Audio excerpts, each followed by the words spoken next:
How much wealth is enough? When I say wealth, it can be your bank balance, it can be money, it can be jewelry, or it can be some property. How much wealth is enough? Just ask yourself this question and let's try to find out what Lao Tzu have to say in this verse 53. Hi, welcome back to Oneness. Today it is day 53 and we will be looking at verse 53 from Tao Te Ching. As usual, let's observe a few seconds of silence.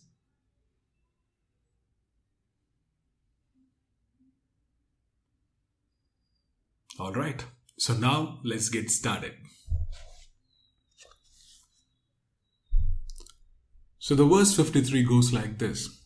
If I have even just a little sense, I will walk on the main road and my only fear will be of straying from it.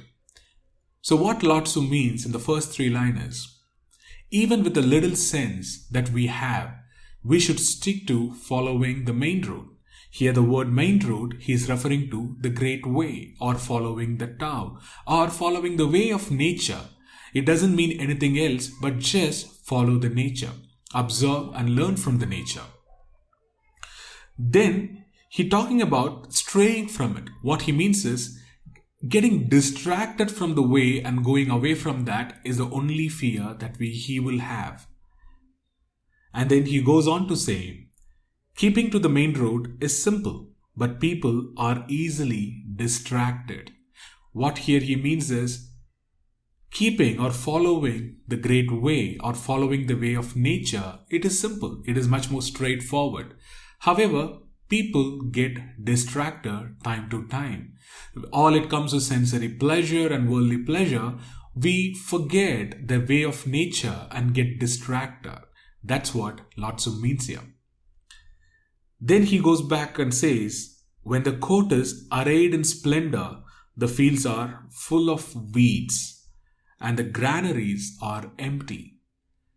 Here what Lao Tzu means is the court is filled. When he's talking about a field, when everyone is fighting over something, when they have so much disputes and fights, the courtrooms are filled with all the disputes and the cases. And that way, the farming field where the people farm and cultivate things is filled with weeds. And then the granaries, when you're talking about granaries, it is the store where people store their grains. It is empty. And then he goes on to say, some wear gorgeous clothes, carry sharp swords, and indulge in food and drink. When he means some, he's referring to people who are in an influential place. It can be merchant, businessman, or it can be politician who is rich and then influence the society or the government. So they go behind the gorgeous clothes and they indulge in food and drinks, and then they carry sharp sword. Here we can call it as the weapons they carry. Even that we can see in the governments and all the rich people with the bodyguards and etc. That's what Lao Tzu refers here. They have more possessions than they can use.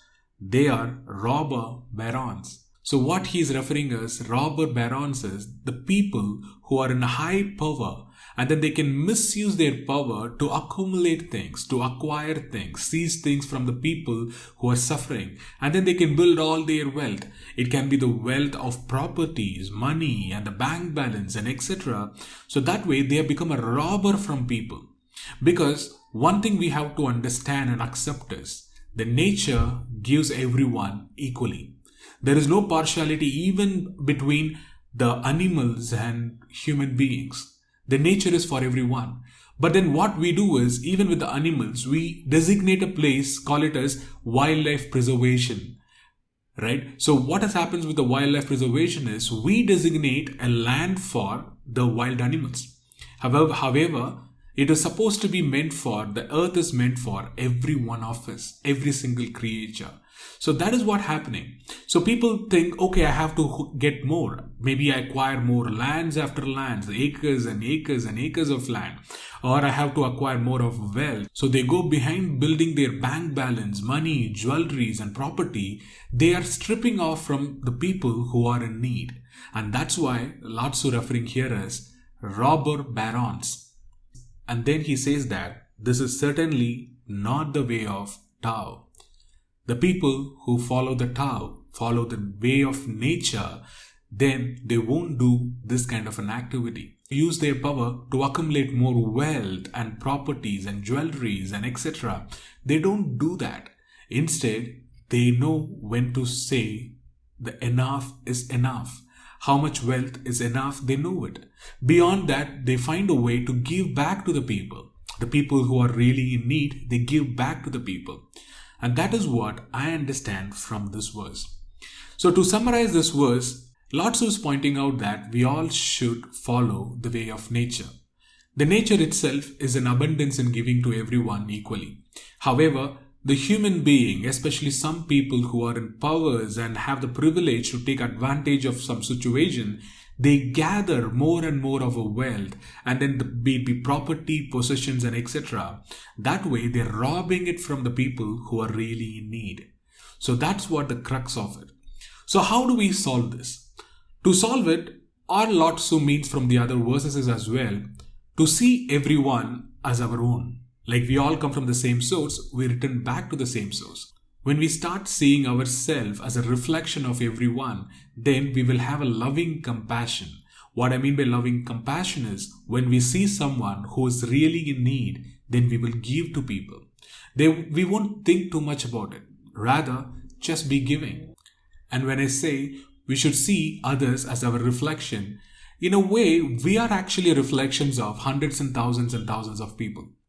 So from my childhood, I know that when I was in my school days, I used to say that nothing is me. I'm nothing but the reflections of hundreds and thousands of people I came across. I used to say that because every single behavior of mine, our habits, the mannerisms, everything, it is just I'm trying to duplicate or trying to repeat what I have seen and witnessed from the other people. So that way, I'm just a reflection of hundreds and thousands of people. And as we evolve, we are also seeing others as our reflection. They are nothing more than us in a different form. So that way, we will also have a loving compassion. When we have a loving compassion, when we have enough of food, we will share the food. When we have enough of wealth, we can give it to people for their good. So that way, the world will be seen as one single unified self, and then we can connect with everyone and live in the oneness. With that, we come to the end of verse 53. With that, one actionable thought for today is practice loving compassion. When I say loving compassion, if you see anyone who is less fortunate than you, give it to them. Whatever the way it is, it can be the time that you can spend the time with them in helping them. Maybe it can be teach them something. Equip them with some knowledge so that they can be self-sufficient. Or you can go and donate things. It can be your clothes, or it can be so you can share your food, or you can give them some money. Whatever the way you think it is relevant, have the loving compassion, see them as an extension of you and perform and give. Even if you're not in a place of giving, at least the minimal way is send them your blessings. The silent blessing also is equally powerful because your intention that you're setting can also change their life. So that is how I see it. So today's actionable thought is practice loving compassion. Take every single opportunity that you can to practice loving compassion, to give your time, your wealth, the food, anything that possibly you can. The minimal level is send a compassionate blessing to them. With that, let's conclude day 53 and then talk to you tomorrow. Thank you.